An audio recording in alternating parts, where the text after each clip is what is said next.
एक राजा था जिसको अपनी सेना पर बहुत गर्व था। वह अपने सिपाहियों पर पैसा भी बहुत खर्च करता था। एक बार उसको यह जानने की इच्छा हुई कि उसके सैनिक वास्तव में कितने बहादुर थे। उसने अपने आदमियों को हुक्म दिया कि वे शहर के बाहर एक मैदान में एक लड़ाई का इंतजाम करें। तुरंत ही उसके हुक्म का पालन हुआ। लड़ाई वाले दिन राजा साहब अपने वजीर और दीवानों के साथ मैदान में आ पहुंचे। जब वे उनकी लड़ाइयाँ देख रहे थे तो एक जंगली जानवर जिसके 7 टांगें थीं वहाँ आया और उनके पास आकर गुर्राने लगा। राजा तो उसको देखकर बहुत ही आश्चर्य में पड़ गया। उसने उसको मारना चाहा पर वह वहाँ से भाग गया। राजा अपने तेज घोड़े पर सवार होकर अपना बड़ा वाला चाकू लेकर उसके पीछे भागा। 2 मील भागने के बाद वह जानवर रुक गया। वहाँ पहुंचकर उसने अपने आप को एक जोड़ का झटका दिया और वह एक जिन में बदल गया। वह राजा की तरफ पलटा और उसको खा गया। वजीर ने बड़ी वफादारी और लगन से राजा की 8 दिन तक खोज की पर उसकी कोई खबर नहीं मिली। तब उन्होंने उसके बेटे को बुलाया और उसकी जगह उसके बेटे को वहाँ का राजा बना दिया। एक दिन राजा के बेटे को यह जानने की बहुत जोर की इच्छा हुई कि उसके पिता की मौत कैसे हुई थी। उसने यह बात अपने वजीर से पूछी। वजीर ने उसको सब बातें बता दी। तो उससे सारा हाल सुनने के बाद उसने भी उसी जगह एक दूसरा शानदार लड़ाई का मुकाबला रखा जहां उसके पिता ने रखा था। नियत समय पर वह और उसके दरबार के सभी लोग वहां इकट्ठे हुए। उन लोगों को वहां पर आए अभी बहुत देर नहीं हुई थी कि वही 7 टांगों वाला जंगली जानवर वहां आ गया और उन सब पर भयानक रूप से गुर्राते हुए वहां से चला गया। जब राजा के वजीर ने यह देखा तो वह बहुत जोर से हंस पड़ा। राजा ने उसे पूछा कि वह क्यों हंसा। तो वजीर ने कहा, हुजूर, मैं इसलिए हंसा कि यह वही जानवर है जिसने आपके पिता को हमारे बीच से उठाया था। अच्छा, ऐसा है क्या? तब तो मैं उसको जरूर मारूंगा, क्योंकि मुझे तब तक शांति नहीं मिलेगी जब तक मैं अपने दुश्मन को मार नहीं लूं। ऐसा कहकर वह भी अपने घोड़े पर सवार हुआ और उस जानवर के पीछे भाग लिया। वह जानवर उसको कुछ दूर तक उसी तरह भगा कर ले गया जैसे कि वह उसके पिता को ले गया था। वहां जाकर वह रुक गया, अपने आप को झंझोड़ा और अपने असली रूप में आकर राजा के ऊपर उछला। राजा यह देखकर डर गया और दिल से उसने भगवान से प्रार्थना की कि वह उसको उससे बचाए। भगवान ने उसकी प्रार्थना सुन ली और अपने एक देवदूत को उसके पास भेजा जो उसको यह बताए कि उसको इस जिन से कैसे बचना है। देवदूत ने राजा से कहा, यह जिन सबसे ज़्यादा ताकतवर जिन है। अगर इसके शरीर के खून की एक भी बूंद जमीन पर गिर गई और तब तक यह जिंदा है तो उससे तुरंत ही एक और ऐसा ही जिन पैदा हो जाएगा। फिर वह उछलकर तुम्हारे ऊपर कूद पड़ेगा और तुम्हारे शरीर के टुकड़े टुकड़े कर देगा। मगर तुम डरो नहीं। तुम यह 2 फल वाला तीर लो और इससे इस जिन की दोनों आंखें फोड़ दो। इससे यह नीचे गिर जाएगा और मर जाएगा। इस तरह से वह देवदूत उसको वह 2 फल वाला तीर देकर वहां से गायब हो गया। तीर से लैस होकर राजा आगे बढ़ा। वह उस जिन से करीब 40 मिनट तक लड़ा। आखिर में उसने अपना वह 2 फल वाला तीर उसकी आंखों में मार दिया, जिससे वह मर गया। जब राजा ने पक्का कर लिया कि उसका दुश्मन मर गया है तो उसने अपनी तलवार निकाली और उसका सिर काट लिया। उसको उसने अपने एक तीर की नोक पर रखा और वापस महल की तरफ चल दिया। वहां जाकर उसने उसको अपने महल के 12,000 कमरों में से एक कमरे में रख दिया। उसने उस कमरे का ताला लगाया और उस कमरे की चाबी अपनी माँ को देकर कहा कि वह उस कमरे का दरवाज़ा किसी भी हालत में ना खोले। पर क्योंकि उसने अपनी माँ को यह नहीं बताया कि उसने उस कमरे में इतनी सावधानी से क्या चीज़ बंद कर रखी थी, उसकी माँ ने सोचा कि शायद उस कमरे में कोई खास खजाना बंद होगा। यह सोचकर उसके मन में उसको देखने की इच्छा हो आई। एक दिन वह उस कमरे की तरफ गई और उसने उसका दरवाज़ा खोल दिया। उसको उस कमरे में कुछ दिखाई नहीं दिया क्योंकि उसके बेटे ने उस जिन का सिर एक कोने में फेंक दिया था।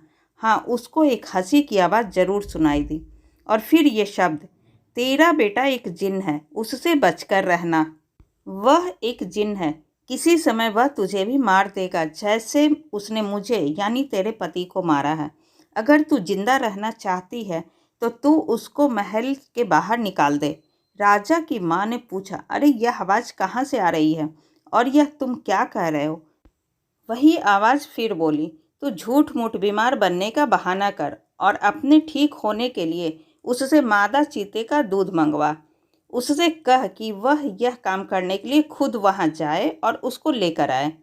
अगली सुबह भारी और दुखी दिल से राजा एक जंगल की तरफ जाता देखा गया, जहां चीते और दूसरे जंगली जानवर घूमते हुए देखे जाते थे।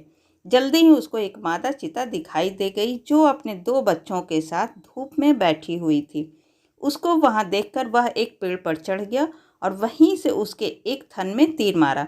इत्तेफाक से उसके उस थन में कई दिनों से बहुत दर्द हो रहा था, क्योंकि उसके पास ही उसके एक फोड़ा हो रहा था। राजा का तीर उस फोड़े में जा लगा, जिससे वह फोड़ा फूट गया और मादा चीते को बहुत आराम मिला। मादा चीता इस आराम के लिए उसकी बहुत कृतज्ञ हुई। उसने ऊपर की तरफ देखा और उससे नीचे उतरने की प्रार्थना की।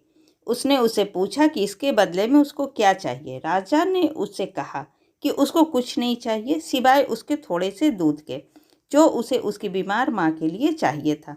मादा चीते ने तुरंत ही उसकी बोतल अपने दूध से भरकर उसको दे दी, जो वह अपने साथ लेकर आया था।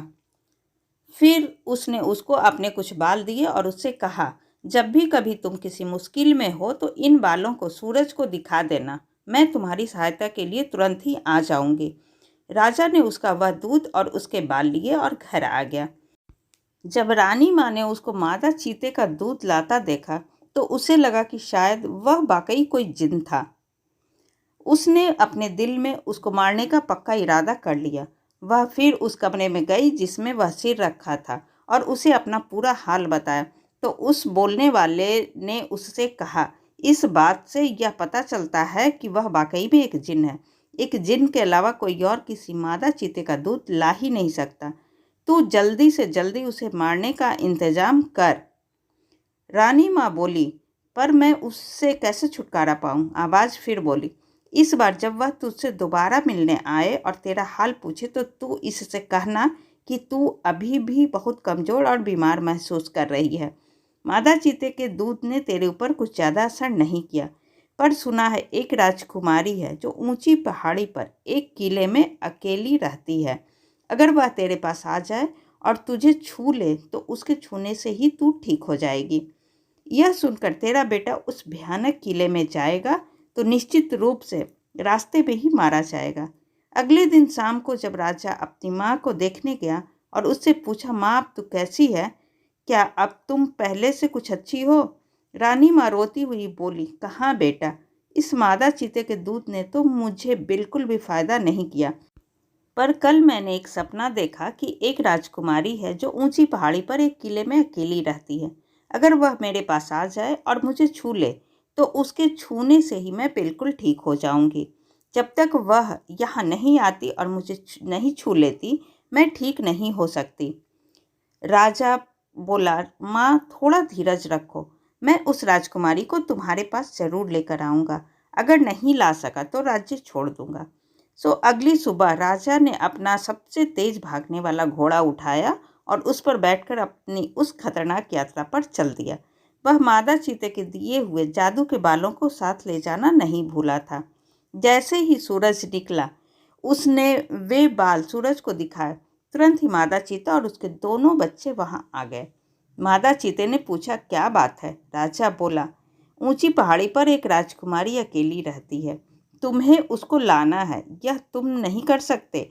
कई लोगों ने उसको वहां से लाने की कोशिश की है, क्योंकि राजकुमारी बहुत सुंदर है, पर कोई भी अब तक उसके पास भी नहीं पहुंच सका है। राजा बोला, मैं कोशिश करूंगा, चाहे इस कोशिश में मेरी जान ही क्यों न चली जाए।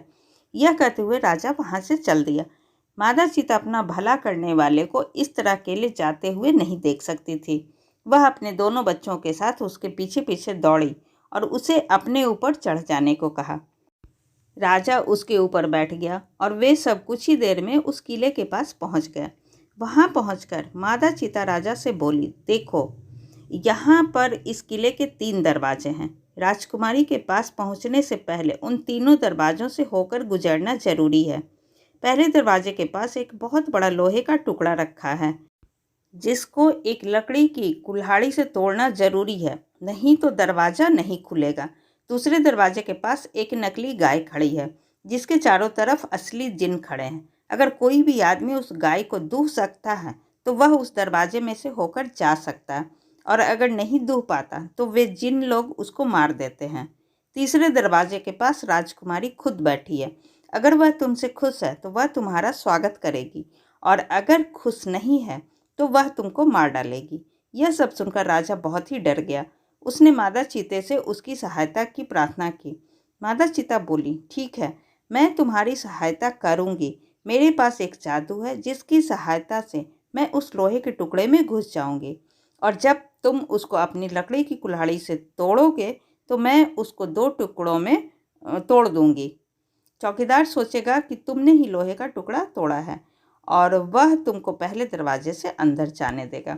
तभी मादा चीते के दोनों बच्चों में से एक बच्चा बोला, और मैं उस गाय की मूर्ति में घुस जाऊंगा और उसको दूध देने पर मजबूर कर दूंगा, और उसके पास खड़े जिनों को जब तक तुम दूध दूर रहे होगे तो उनको तुमसे दूर रखने में सहायता करूंगा। इस तरह से तुम दूसरे दरवाजे से होकर निकल जाओगे।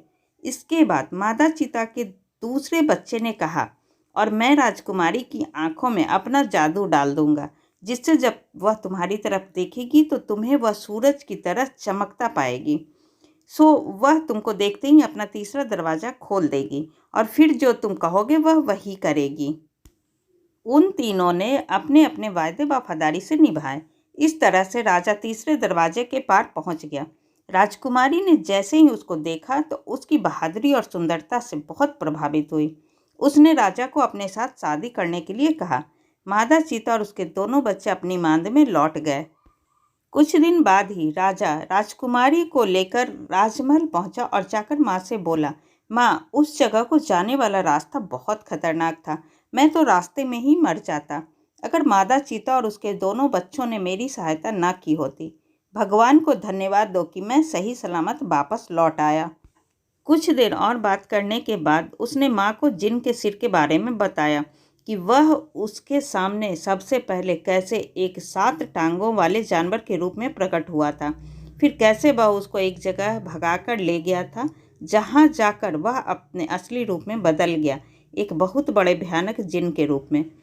वह उस पर कूदकर उसको मारकर खाने वाला ही था, जैसे कि उसने उसके पिता के साथ किया था, कि तभी भगवान के भेजे हुए दूत ने उसको बचा लिया। उसकी माँ तो यह सुनकर ताज्जुब में पड़ गई। वह बोली, बेटे, तब तो मुझे धोखा दिया गया था। उस दिन की शाम को जब तुमने मुझसे कमरे की चाबियाँ दी थी, तब मैं उस कमरे को देखने गई। तब मुझे उस कमरे से हंसी की आवाज़ सुनाई दी थी। मैंने सोचा कि देखूं तो इसमें कौन हंस रहा है। मैंने उसका ताला खोला और अंदर गई तो मुझे एक आवाज़ आई, ध्यान देकर सुन, तेरा बेटा एक जिन है जो तुझको खा जाना चाहता है। मैं तेरे पति का सिर हूँ। उसने मुझे मारा तो तू उसे मार दे, नहीं तो वह तुझे भी मार देगा। मेरे बेटे, मैंने उसकी बातों पर विश्वास कर लिया, और उसी की सलाह पर मैंने इस आशा में तुझे मादे चीते का दूध लाने भेजा कि वह तुझे मार देगी। पर जब तू मादा चीते से बचकर आ गया तो फिर मैंने उसी सिर की सलाह पर राजकुमारी को लाने भेजा। मैं जानती थी कि वहाँ का रास्ता खतरों से भरा है, फिर भी पर भगवान तेरे साथ था। उसी ने तुझे अपना देवदूत तेरे पास भेजकर तुझे रास्ता दिखाया, और उसी ने मादा चीते के रूप में तेरी सहायता की। उस भगवान का लाख लाख धन्यवाद, कहकर उसने अपने बेटे को गले लगा लिया और बहुत जोर से रो पड़ी। इन घटनाओं के कुछ दिन बाद ही राजा और राजकुमारी की शादी हो गई, और सब लोग शांति से एक साथ बहुत ही खुशहाल जिंदगी जीने लगे। ऐसी ही अच्छी और ज्ञानवर्धक कहानी सुनने के लिए प्लीज़ आप मेरे चैनल को सब्सक्राइब ज़रूर करें। तब तक के लिए बाय बाय।